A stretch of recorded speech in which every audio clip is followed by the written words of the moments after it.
You need to hear this if you're a science geek. Ever heard a thunderclap without a storm? That's a sonic boom. When a jet breaks the sound barrier, it's like a rock star smashing a guitar on stage.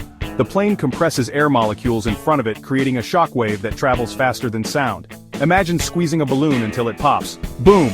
That's what happens in the sky. As the jet speeds up, the pressure waves combine into a single powerful shockwave. This shockwave spreads out, hitting the ground with a bang! That's the sonic boom shaking your windows. Think of it like this. If sound waves are ripples in a pond, a sonic boom is a tidal wave crashing ashore. Mind-blowing, right? Hit subscribe and like for more mind-blowing science.